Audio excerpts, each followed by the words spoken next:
And hello everyone, welcome back to LSI. Finally, everything is sorted and we're once again on the track. There we go. Welcome to Belgium, welcome to round 2 of the summer season, the Friday tier, starting at normal time. This time, I believe, if you can look at the sky, we've got rain coming in the later stage of qualifying here. That's why everybody has got a lap out already. Good to see. That's for sure. 11 minutes remain on the clock, and I don't think we're going to see the conditions necessarily improve, although a few people are still out on track there. We've got Aaron, who is going to be at the back. They're probably not going to be able to get a qualifying lap in. Hopefully they can get their setup applied, but they are in the lobby in advance. Zombie and Nathan Aitken, the only drivers out on track, but that immediately changes as your current pole sitter, Sulkin, a 44.4, 1/10 ahead of their teammate, is out. And Sulkin is kind of abusing the rules there, so they might be getting themselves a penalty if they cut too many corners, as you cannot be doing that. Yep, I think they've decided to change their mind and they're not going to cut the next few corners. Their teammate on their way out the pit lane as well, doing what they can.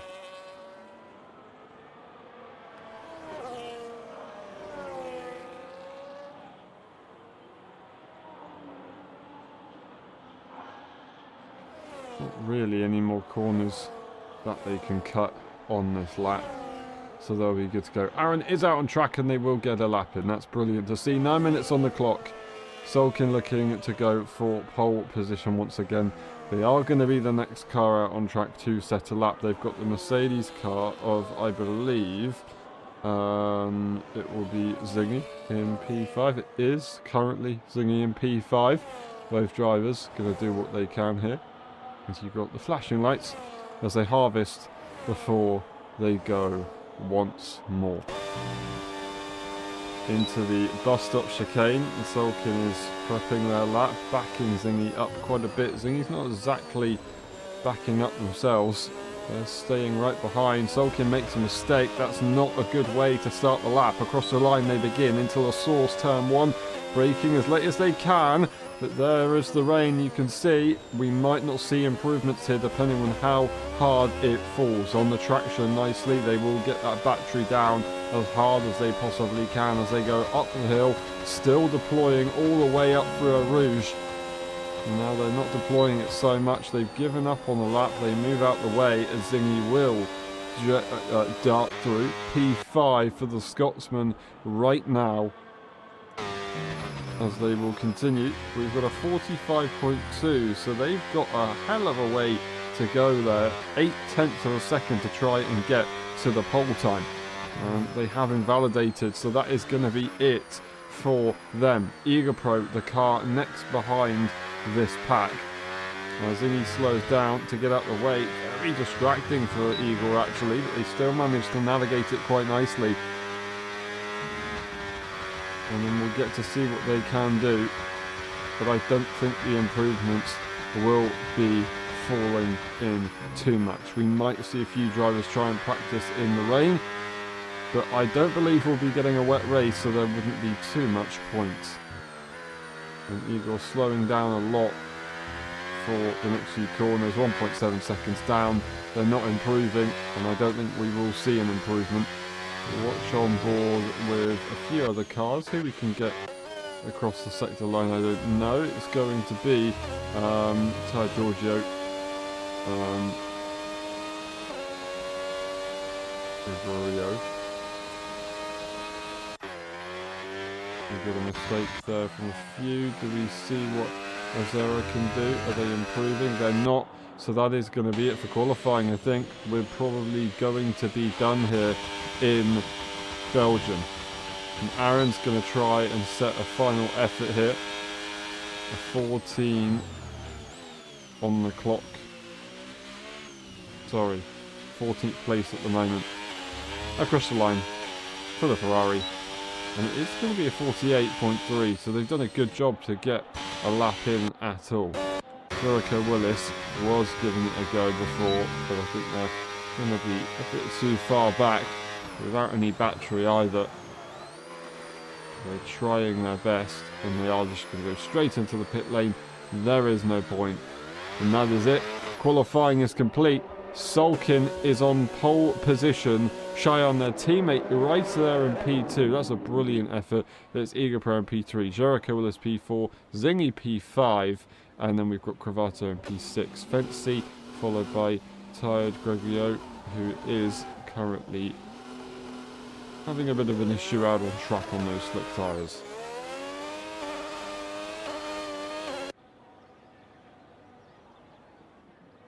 PJ in the pit lane, David Max in P10, finishing the top 10, and then it's Aaron in P11, Alzera in P12, Sambi and Nathan Aitken at the back of the pack.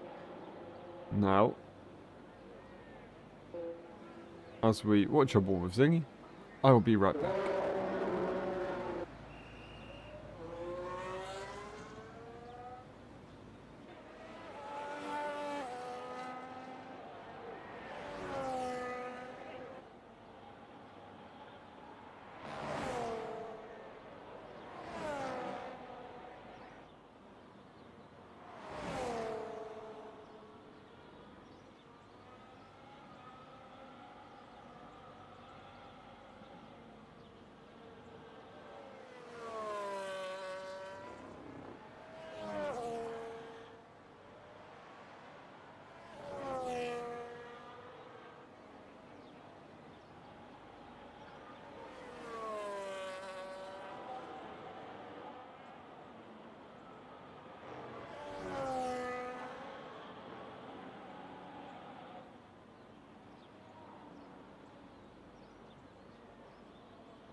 Hi everyone, we're back.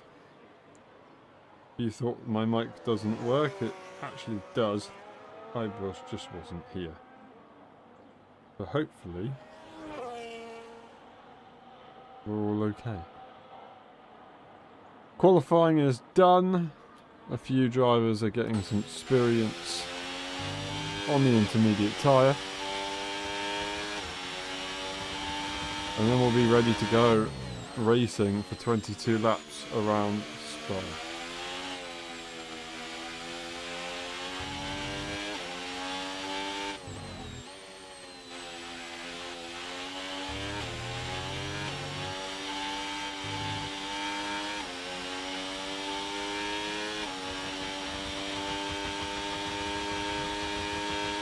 Go to the last car out on track.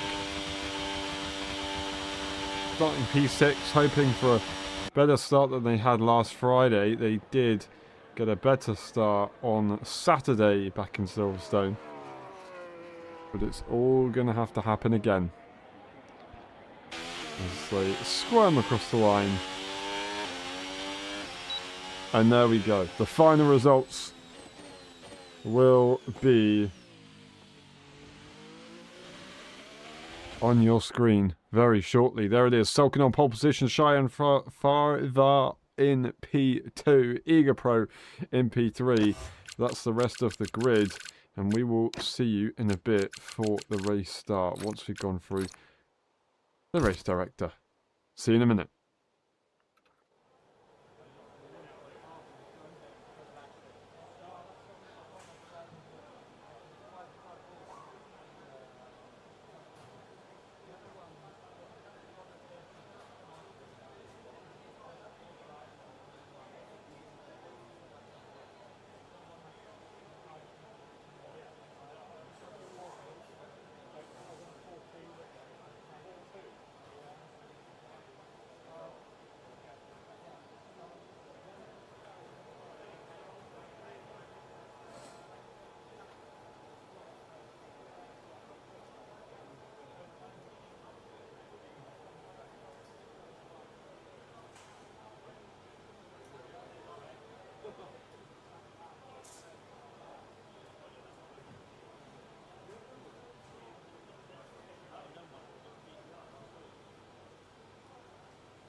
Ready, hold,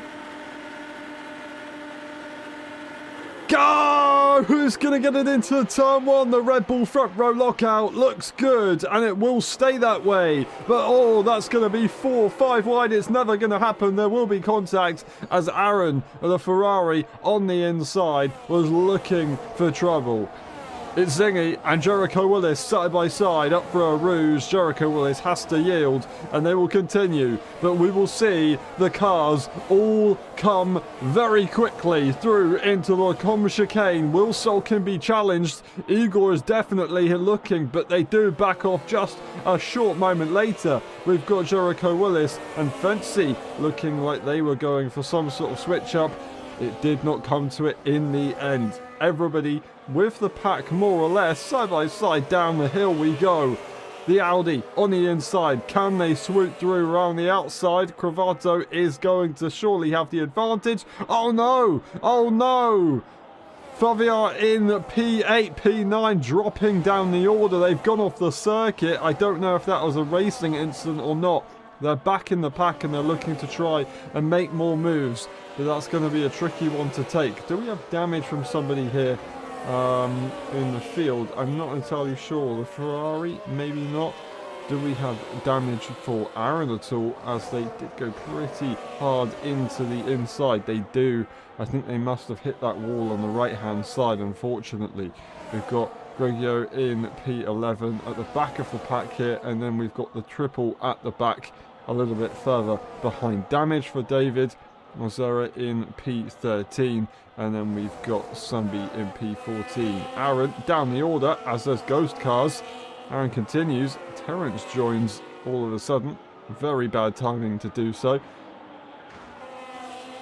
And Cheyenne went back further once more, but no damage to their car. It's side by side as close as you like for the Haas, but blasting the battery back through. Oh, contact again. Nathan Aitken will have a big problem there with the front of their car, unfortunately, as they possibly have damage. I think they do. Unless they don't, that's the... No, sorry. It must have been... I don't know who it was. Somebody's got damage, but it's definitely Aaron. Got away with it, did Gregorio in P10 as well. They're all good to go. Our race leader, our pole sitter, dropping down the order as Zingy pounces after Igor makes the move, catching the momentum, or the lack of it, from the Norwegian. The Scotsman is through once more. The two champions in P1 and P2 of the league. Solkin, multiple race winner. Jericho Willis, race winner and F1.5 champion. And PJ in P6, a race winner as well, multiple times. And the first ever LSI member back on track. Driving for the newest team, or one of the newest teams in Formula 1. Now we do have a split pack now, as the top 5 are looking to run away. A similar top 5 to what we saw before. Fancy showing some great pace here in LSI, showing what they can do. It's a shame we don't see Cheyenne in this battle. Solkin having a look at Zingy, and Zingy is going to have to yield that position. Jericho Willis is going to be invited to the party. They don't want to allow two cars to go through. It's going to get ever so tricky. Oh, Fancy really found that tricky there to get to the inside apex. They just about got there without any drama. Jericho Willis looking quick, looking like they want to go for that move soon rather than later. They had to lift off the throttle, otherwise they were going to make contact with the back of the Mercedes. They lost their momentum. Solkin turns the battery off, and Jericho actually, after all of that, decides not to do anything. In the meantime, as they've all fought it out, Solkin, trying to save battery, has lost Igor. Now, can we have a look at the telemetry? That's 70% battery. I don't think you saved that quickly. Surely they had more to give to catch up. Jericho Willis, interestingly on the soft tyre. Pretty much everybody else, except from David, on the medium tyre, which does look to be the better strategy, of course. If you're on the strategy that most drivers have, it's probably going to be the best one.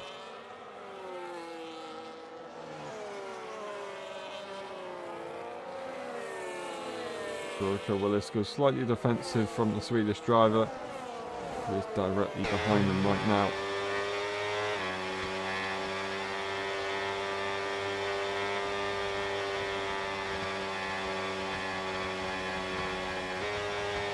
They want to go for moving the bus stop chicane, as Solkin does get ahead of Zingy, and then goes defensive into the corner. It's side by side and a hell of a send around the outside from the Audi car. The McLaren's still going to try and have a go, but no, they do back off. I know they're going to get to the inside line. No, they back off anyway. It's all a little bit fun and games with the lifting coasting, isn't it? It is very much so, and difficult to get on top of. That's what these guys have to do. It's just another part of the puzzle. You have to use your brain to get the job done. And only the best will break through. As we get no overtakes up the hill, and Igor breaks away 10th after 10th. It's going to be a hell of a gain from the Audi of PJ, who blasted their battery to make the move on Cravato. How about that? Absolutely amazing stuff. Cheyenne, in the meantime, slowly but surely making progress, trying to catch up to the back of this pack, and they might even do it. 2 seconds away. Jericho Willis's tyres are going to drop off here, as you can see they already are. But the battling that's happening in front isn't speeding the cars up, it's actually slowing them down, and Cheyenne is not far away from getting back into the fight. Cravato and PJ, of course, had that little moment where that was a hell of an overtake from PJ with the battery being used, and I think it was full harvesting from Cravato.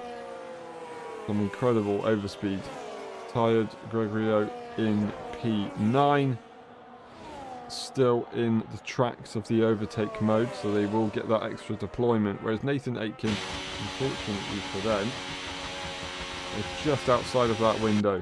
Then we've got David on the hard compound tyre, who's going as long as they can despite having this wing damage.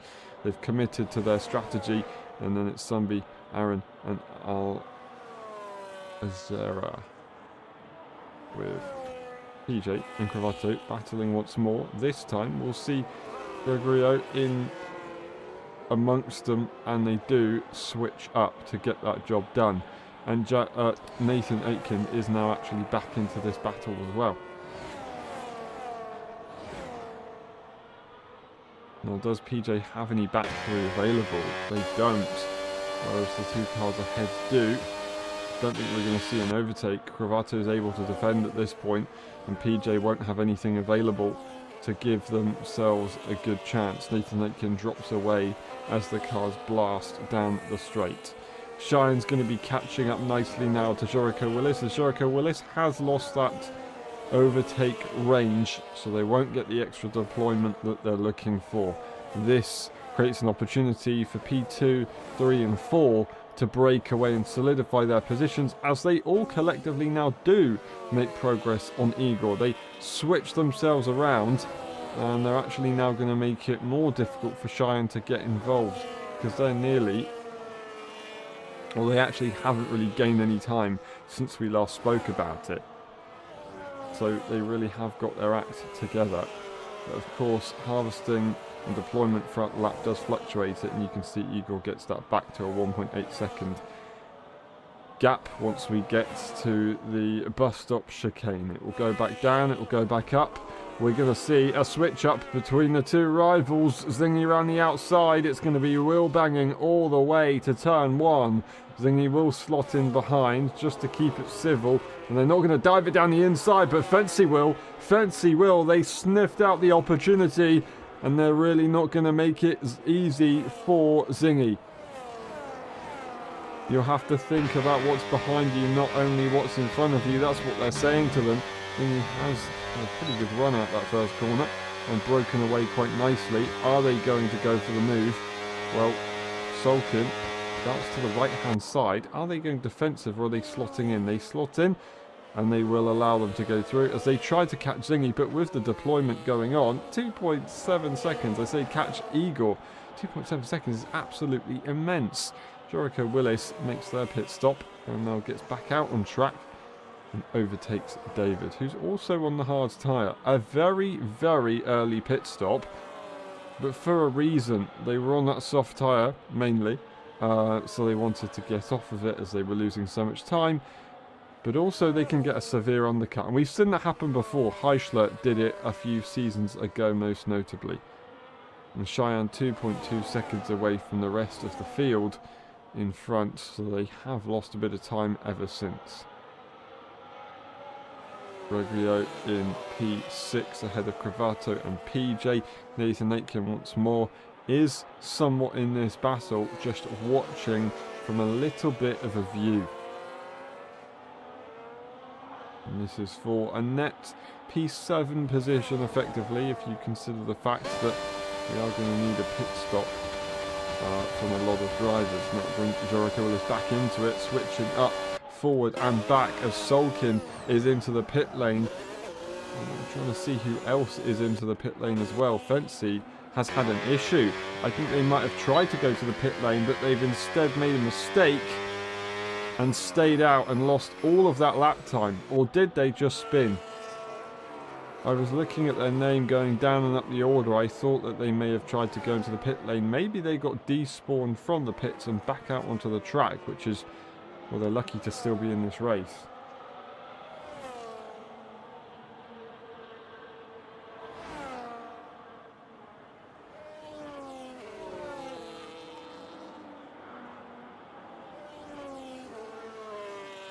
It's all mixing up now. The strategy is coming in. Solkin has made a pit stop a little bit earlier, and they have actually come up quite comfortably ahead of Jericho Willis, who is 1.2 seconds in front. Jericho Willis does have slightly warmer tyres. Whether that will be a factor that actually gives them an advantage, I'm not sure.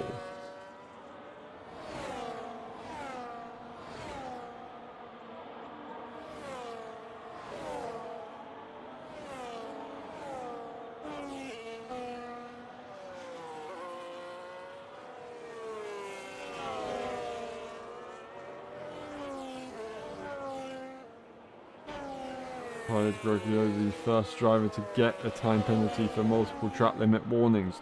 Will we see the race leader dive into the pit lane? We will. As they react to the cars behind, so does Zingy. And then we will see Cheyenne Fariva staying out. Zingy, the champion, gets a 10-second time penalty for speeding in the pit lane. What a drastic way to change the race. And now this makes things very, very, very interesting, as we have Eager Pro and Zingy in the mix of the field. Here comes Cravato around the outside. They back off. They don't get involved. Eager Pro gets unleashed once more, but Zingy is surely going to try and push for the move early and aggressively. It's almost a drag race. It's going to be side by side into the first chicane, but they do back off. They realise the tyres aren't going to be there. It's not worth it. And there you see, Zingy will break away. Look at the understeer, and actually riding the curb as well, just to add a bit of salt to the wounds. In the meantime, Eager Pro hasn't actually had that good of an outlap. Well, I say that, they haven't used any battery, whereas Zingy did. But now, Zingy is in overtake range, so a bit of a lost opportunity from Igor to maintain that lead. They didn't push while they should have. They relaxed whilst they thought others were struggling. But Zingy didn't happen to be struggling too much. That being said, if you think about it realistically, Zingy does have a 10-second time penalty now. That is probably going to be very unlikely to remove. Unlikely to be removed. And there it is, they drop out of that range. And it's going to be Solkin involved in the background as Jericho Willis also tries to do something. It's PJ into the pit lane, switching up, going left and right, doing what they can. But it's Cravato who stays out with the field. It's Fancy, who did pit a few laps ago now, or a lap ago, is out on track and doing what they can, but they've dropped behind Cheyenne, which is pretty impressive considering they were with the pack. So they really have had a tricky situation, has Fancy. And the undercut, exactly, or overcut, sorry, isn't ideal from Cheyenne's point of view either. Cravato, P5. Jericho Willis sat in P4. And they are in the train directly behind Solkin. Solkin has not been able to hold on. And I believe they even pitted a lap earlier than Zingy, so they should have had an overcut, or sorry, undercut.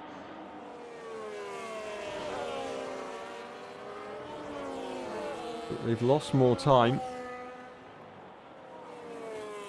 And relative to Jericho Willis, they're exactly in the same position. Maybe Jericho has gained just under a second from the pit stops. Zingy has broken away by 2.5 seconds. And even more Igor by another 1.8. Which is looking like it's quite controlled at this stage. They're doing a good job. Zingy in P2. And there is Sulkin, who's just got themselves a 3-second time penalty at the bus stop chicane, which does not make their day any easier. Jericho Willis following in suit. Cheyenne just at the back of this fence as well on their own. In the pit lane goes Cravato. And then we have the battle that is looking, I was going to say, to continue. We don't have a pit stop here from David at the moment, so this is adding a spanner to the works as Nathan Aitken looks for a move. And they go before Eau Rouge has even begun. Are we going to see Greggio also get the move done on this straight? They've got the battery, they've got the deployment, and they are absolutely flying through on the Williams. Cravato will also jump ahead with PJ in the heat of battle. And this is our closest battle up front we have between Sulkin and Jericho Willis. Sulkin actually has damage on their car, so I'm not entirely sure where that's come from, but that would explain why we've got that deficit. So Jericho Willis had that tricky situation with starting on the soft tyre. However, at the same time, they did have a bit more of an undercut relative to the rest of the field, so their lack of undercut is a bit more confusing. But Sulkin's situation is explained. They are still defending on lap 10 out of 22 against Jericho. Unfortunately, that does mean that they're losing more time lap after lap. I think Sulkin will be trying to back Jericho up as much as possible, or make them stressed and confused so they get a time penalty. But this time, Jericho Willis will take that position. And now with no front wing damage, who knows, they might be able to break away. Could they even catch the top two? Who, at this stage as well, Zingy, but definitely Igor, this entire race has been unstoppable.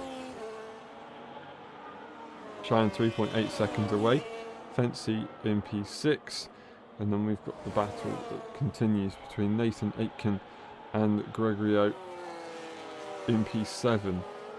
PJ and Cravato a little bit further behind. David in the Williams with that damage has definitely made things a little bit more complicated than they would have liked. Oh, that was a close one into Puon. We were almost going to get a move for a second. Cravato can't quite find a way through on the damaged Williams. Jericho Willis and Sulkin switch positions once again, all the way down through Blanchimont. And defensive again, Sulkin will go. This time, the inside. Absolutely incredible. Before the back straight from Cravato. That is not a usual move, but they've got the job done and shocked their opponent. Now they've got the rest of the straight to blast the battery, and they've got the next few corners to use their full front wing to gain some extra lap time. Will we see a pit stop? We still don't see a pit stop here from David, who started on that hard tyre, and they're not looking to go onto the medium anytime soon.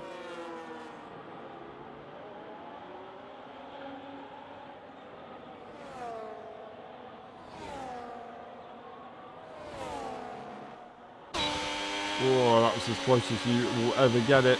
Down the Camel Straight they go, side by side, blasting the battery as much as they can, gaining speed, and they get to a moment where it's just going to be even, but there's contact. There was not space left by Aitken there, and Gregorio's going to be happy that they haven't spun around, but frustrated that that situation even came about. And Nathan Aitken is going to have either a question to answer, or will have to accept being passed for the earliest opportunity.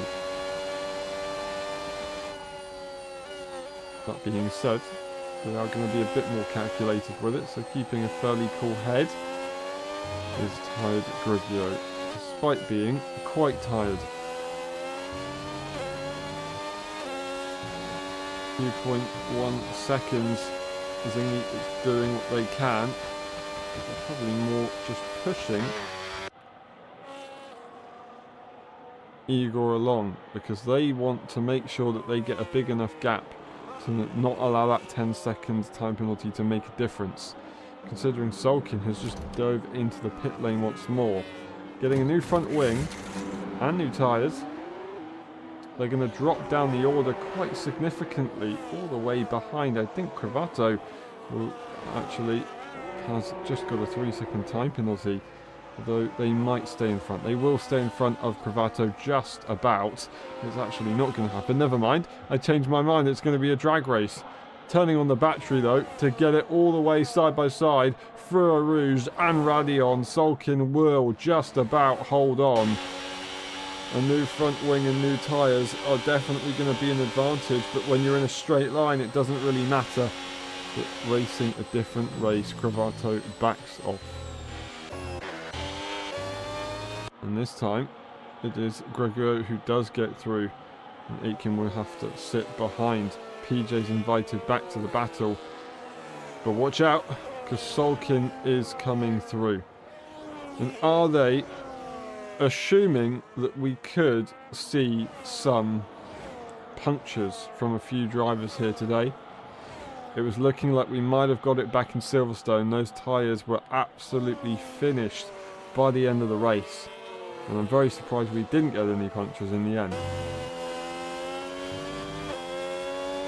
We'll see what the pace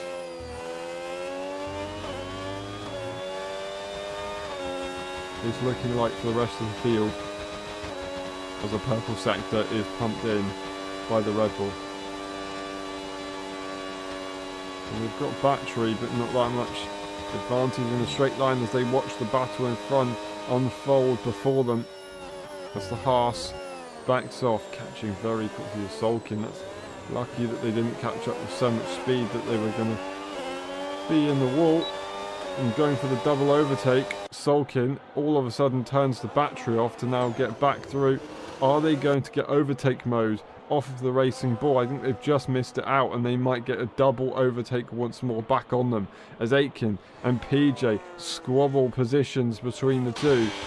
And they see Sulkin in front and get ready to re-overtake, but they've not got the battery to deploy. They've not got anything left, and Sulkin doesn't need to worry. They don't have much either themselves, but they don't need to worry. Sulkin will have the advantage in the corners through the mid part of this lap, save some battery, and then try and have a go at the racing bull car. And then by the following lap, we'll get to see what lap times Sulkin is putting in relative to the rest of the field, and get a better understanding of if they're going to be dominating or not.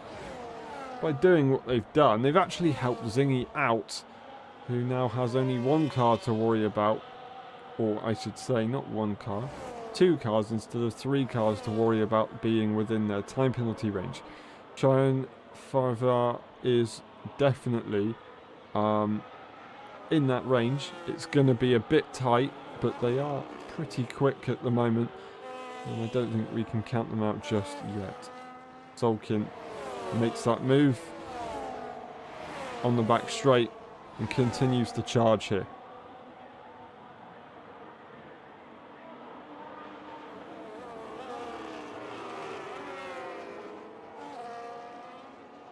We expected it before, but will they maintain it? A 47.101 relative to whatever the next fastest lap is. A 47.646 for Igor, and it's going to be, that is the next fastest lap time. A 47.646 from Igor Pro, so about 4/10 a lap quicker relative to the fastest time, but the current lap time, that's going to be a lot different. Their pace advantage is going to take them to the end of the Grand Prix, so they'll be happy with that. Oh no! I don't believe it! PJ loses control of the car and Nathan Aitken collects the Austrian. Nothing you can do about that one. That is just unlucky. What a shame for the Haas on debut. He's had some entertaining battles after a difficult qualifying. He really got involved and dug deep. Look, 15 out of 22. There's still plenty of time in this race to make a difference. He doesn't need to make any more difference and just needs to relax as Igor, who showed some good pace back in Silverstone, but not pace like we're seeing today. They weren't happy after the race on Friday. They thought that Saturday was a bit better. But turning it around and standing on the top step might just make it feel a little bit easier. Sulkin again puts another fastest lap in. Another 6.5 tenths ahead of the previous fastest lap. That is a quick car. But 8.3 seconds plus 10 to get to the next car alone to gain 2 points. Is it worth it? I don't know.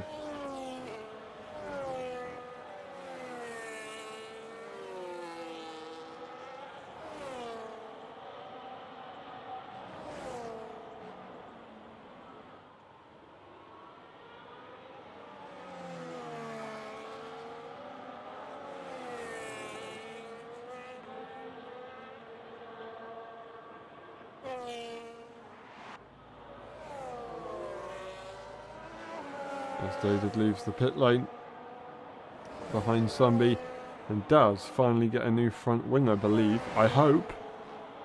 And they'll be able to enjoy the rest of the race as they hunt down the Mercedes. They did not get a front wing repair, and they unfortunately did not select the option to do so. They will, however, high up a move, force the Mercedes to throw a defensive line, but nothing happened in the end. Igor leads 3.1 seconds ahead of Zingy.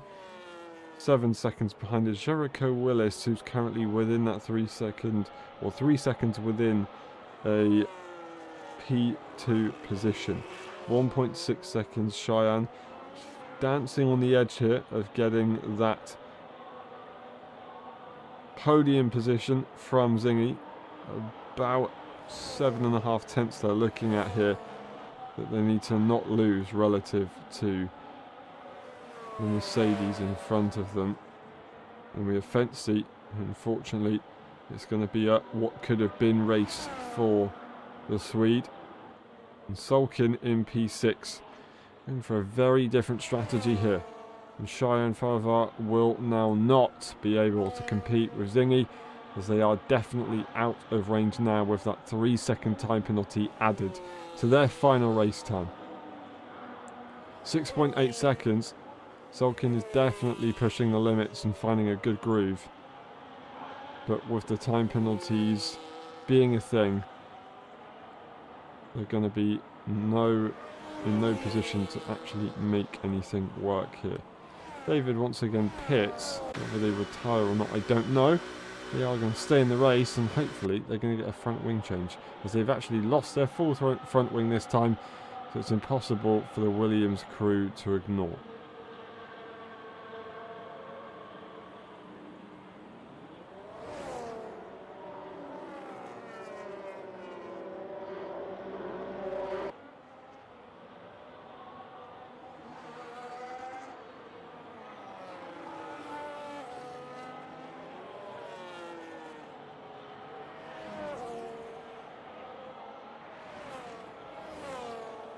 And we get our first sign of lapping another car as Igor hunts down the Williams and looks for a first overtake since the pit stop phase.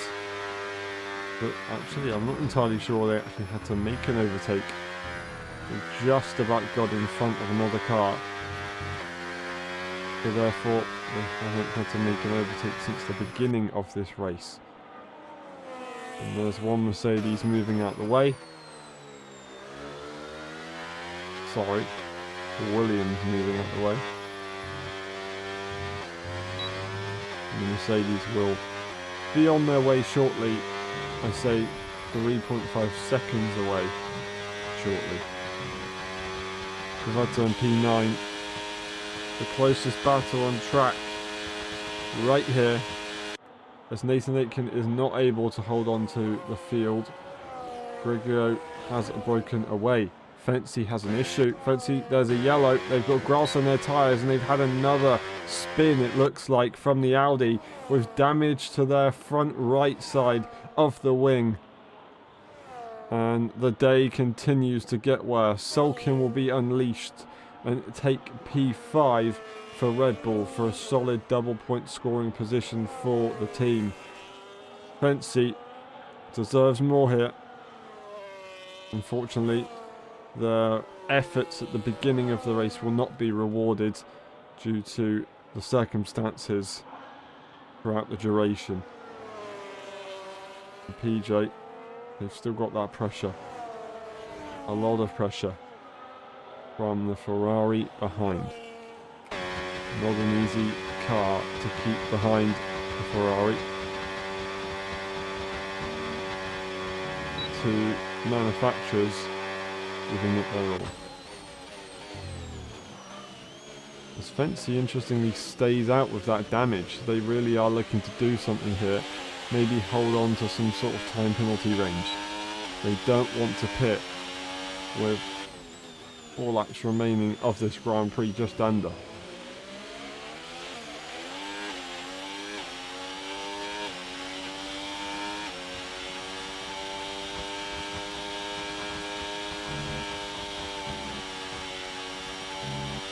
In the meantime, I've completely missed out a battle that we could see very shortly. Cheyenne has arrived at the scene and is looking to try and fight here with Jericho Willis. Now, 9.3 seconds away, Jericho Willis is on the edge of losing the P2 position. So they're going to have to work together with Cheyenne, who's got a lot of battery, are very quick, and clearly want to make that move. Jericho Willis, if I was them, I'll try and follow the Red Bull. They're not pushing. They're trying to allow the Red Bull to go through. The Red Bull wants to use only just enough battery to make sure that the McLaren doesn't come back through. There was a little bit of contact going into the braking zone as both drivers tried to figure out what to do. And that made it a bit tricky, but hopefully they'll still be able to make it through. Will they be able to challenge Zingy? That's the question. Will Jericho Willis be able to be dragged along by the Red Bull car that seems so quick? I just don't quite know. And I feel like we might see Zingy secure this P2 position after all, which in all fairness to them is a brilliant effort. 10 seconds in half a race distance is nothing to be ashamed of.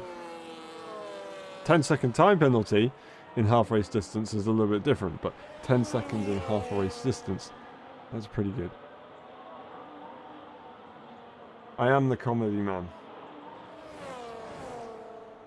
I'm not here all week, but I try and make a joke where I can. It might even make someone laugh one day.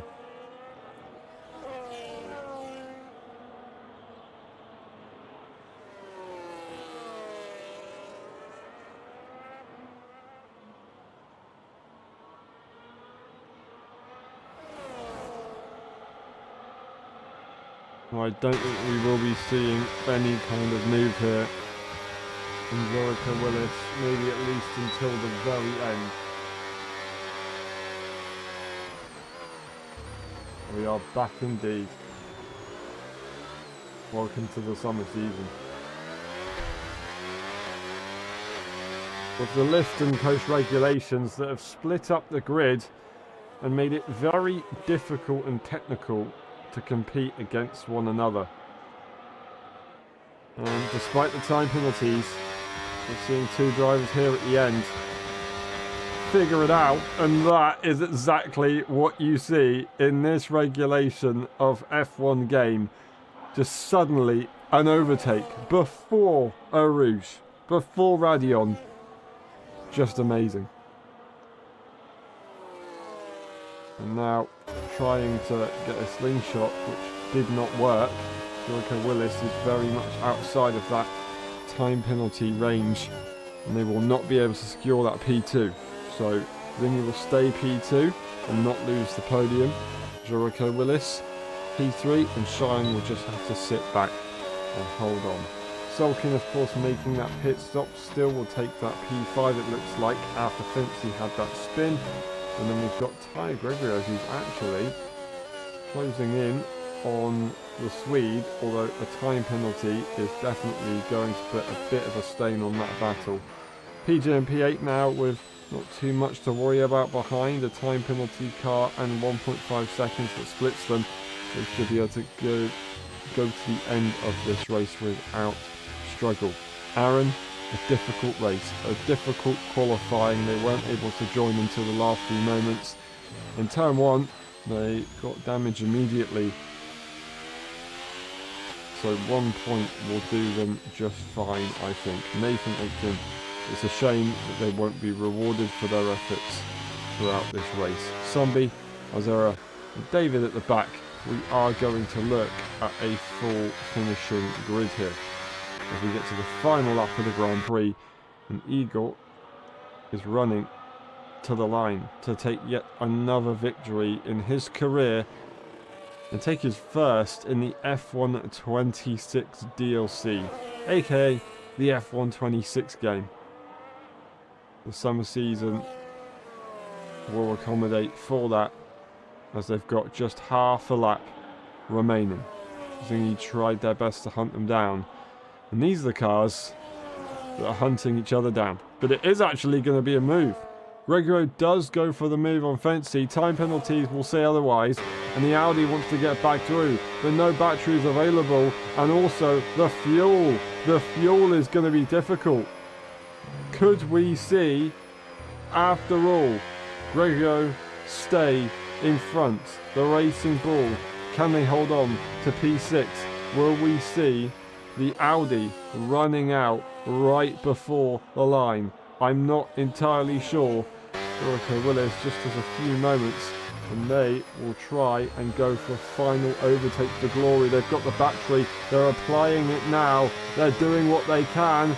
Here we go, Jericho Willis down the back straight, through Blanchimont. They'll get a left-hand kink, but they've already deployed the battery. They'll catch him at the wrong time. They'll go off the circuit, and there's going to be contact. They're never going to get the move done like that. They switch to the outside, but the defence will hold them off, and the switchback will be covered. It's Eagle Pro who wins the Belgian Grand Prix. A hell of a drive here today. They were not contested after the opening laps. Zingy, absolutely awesome to recover that one after a 10-second time penalty for speeding in the pit lane. They will finish P2. Jericho Willis will take the podium, and then we've got Cheyenne Favre in P4. Definitely an understatement for what they did in qualifying today and the pace that they had in that car. Sulkin going for that extra pit stop. They will take P5, and it is going to be Fancy who will just hold on despite the fuel issues by 0.3 of a second in it then. That was a little bit close for comfort. And then PJ will take it in P8. We've got Aaron and Cravato will finish in the opposite order. Cravato P9, Aaron in P10.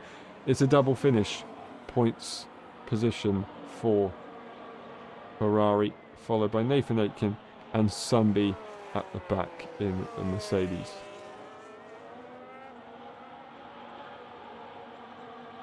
Many, many, many moments in this race, but nothing truly defined it until we reached that checkered flag.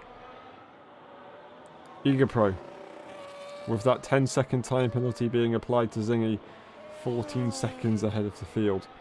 Really, it was a 4.8 second gap that they had to Zingy, which is just absolutely bonkers. And now, they are running out of fuel a little bit. Jericho Willis going to take another podium, second podium in a row. Zingy will take their second P2 in a row. Igor takes their first.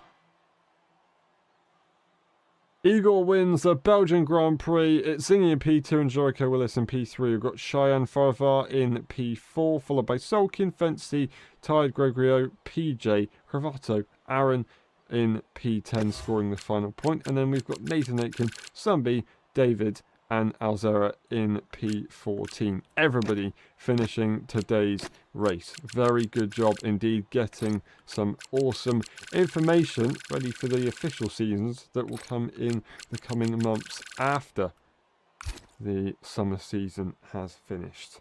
We'll see in a bit for the post-race interviews.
Hello everyone and welcome to the post-race interviews of the Belgian Grand Prix.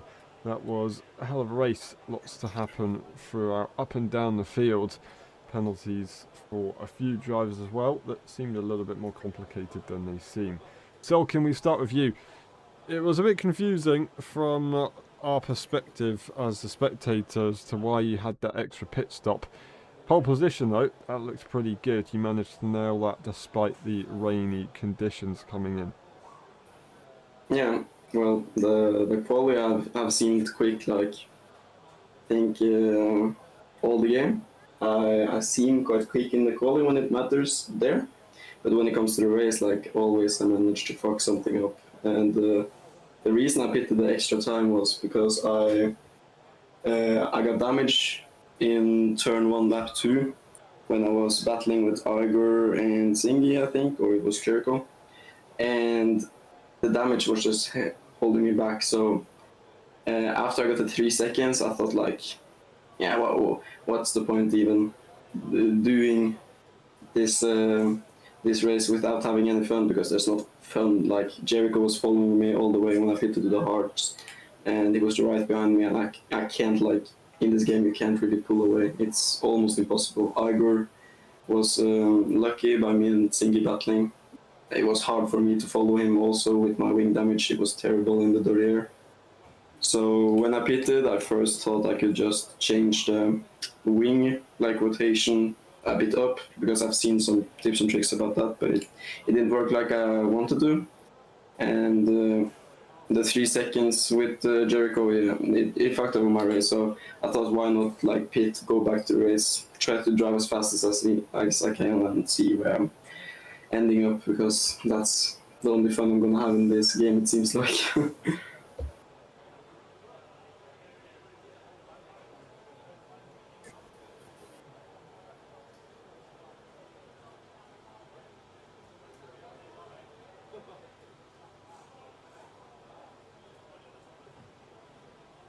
I think the Madrid race is gonna be all over the shop. I think the people who don't practice or really like the game will be 2 seconds a lap slower, because it's a new track and nobody knows it from before. Everybody knows Spa.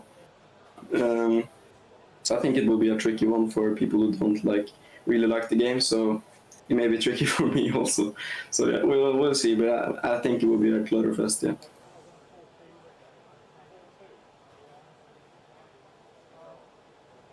Yeah. So.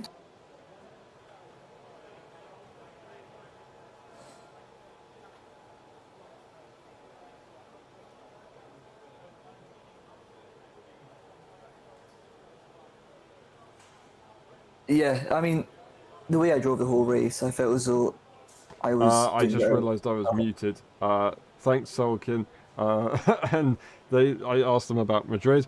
Zingy, I just said, I know you're questioning the penalty, and then the 10-second time penalty that you managed to pull away was still impressive. Are you happy with that? There you go. Carry on. Amazing. I mean, yeah, the whole race, I felt as though the pace was actually decent. Obviously, Solkin got the damage and for some reason battled me. And although it looked like he had the same pace, when you're struggling to get into that state of charge where you're just doing normal pace, it's very hard to kind of get that rhythm going. So it's been unfortunate. So, yeah, after he pitted and he kind of went away, thankfully, I was able to push. But by that point, Igor was already 3 seconds up the road. And when I came into the pit lane, I sped, but it said I was doing the correct speed, so I must have been over by, as you were saying 2 minutes ago, 0.1, 0.2, whatever that may be. So it was a bit of a struggle mentally to get over that, but I realised what I needed to do, and I can't remember the gap when I came at the pits. I think it was about 5 seconds. So to get 6 seconds of an advantage is pretty impressive, especially for, although I say my pace was good, I don't think I'm out and out the fastest, so I'm very happy for my result, and hopefully when it comes to Madrid, not many people know the circuit, so maybe I can sneak a win there, but I need to go back to the drawing board, it seems. It's a zingy kind of thing to do, to go to a brand new circuit and get 100% win rate for at least the first few seasons like you did in Qatar. Nobody else won it for quite a while. So we'll see. We'll see if history can repeat itself as it often does. Then I'm sure you're going to have a great race in Madrid. But well done today. You should be proud of what you've done, and we'll see you next time. Thank you. Thank you, mate. And that's been it for the post-race interviews. Thank you very much for watching. We'll see you next time tomorrow for the Belgian Grand Prix for the Saturday tier, and next weekend for the Madrid Grand Prix, before we go on for a 2-week break. We'll see you in a bit. Bye bye.